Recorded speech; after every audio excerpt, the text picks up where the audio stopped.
பிரகாசம் தெரியுதுங்க உங்களுடைய லைஃப்பில். இது நாள் வரைக்கும் இல்லாத தெளிவு இந்த வருடம் தெளிவாக யோசிப்பீங்க. ஒரு பிரகாசம் இருக்குது. ஏதாவது ஒரு விதத்தில் நீங்கள் சாதிக்க போகிறீங்க. அதில் எந்த விதமான மாற்றம் இல்லை. ஏன்னா உறவுகள்கிட்ட இது நாள் வரை இல்லாத அந்யோன்யம் எல்லாம் இப்போ உருவாகுங்க. ஒருத்தர் மேலே ஒருத்தர் அக்கறை எடுத்துக்கொள்வதெல்லாம் அதிகமாக வரப்போகுதுங்க. இந்த வருடத்தை பொறுத்த வரைக்கும் மனதில் தெளிவாக நிறுத்திக்கோங்க. பிரகாசம் என்றால் எதெல்லாம் பிரகாசம்? தொழில் வியாபாரத்தில் முழுமையான லாபம் கிடைக்கும்.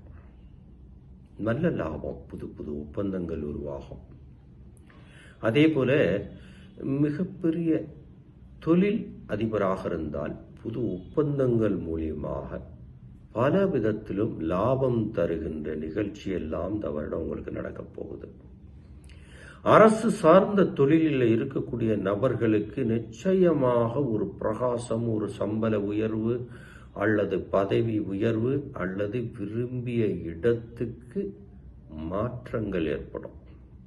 ஏன்னா இந்த வருடம் உங்களை தெளிவாக மாற்றுகின்றார் கிரகங்கள்.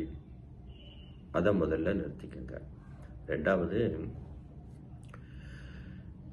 கூட இருக்கிறவங்களை கவனமாக நீங்கள் கையாளணும். ஏன்னா சொல்லுவதை அப்படியே நம்ம நம்பக்கூடாது. நீங்கள் மைனஸாக இருக்கக்கூடிய இடங்களில் திறமையாக இருக்கணும். கவனத்தில் எடுத்துங்க. எப்பவுமே நட்புகள் வேண்டாம் உங்களுக்கு. என்ன மாதிரியான நட்புகள் வேண்டாம் அப்படின்னா, சும்மா பேச்சுவார்த்தைக்கு ஒரு ஃப்ரெண்டு தேவையில்லை.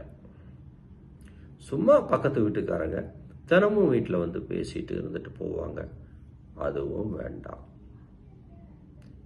உங்களுடைய வளர்ச்சி, உங்களுடைய பண இழப்பு இதால தான் நடக்குது. அப்ப விருச்சிக ராசிக்காரங்க நீங்க என்ன பண்ணணும்? வியாபாரம் செய்யக்கூடிய விருச்சிக ராசிக்காரா முழுசா 100% உழைப்ப போடுங்க. இந்த டைம் பெரிய ஜாக்பாட் காத்திருக்கு. அதே மாதிரி புதிய தொழில் உருவாகிறதுக்கு உண்டான வாய்ப்பு இந்த ஆண்டு இருக்கு. ஏன்னா குரு பார்க்க கூடி நன்மை. குரு பகவான் உங்க ராசிநாதனை பார்க்கிறாரு.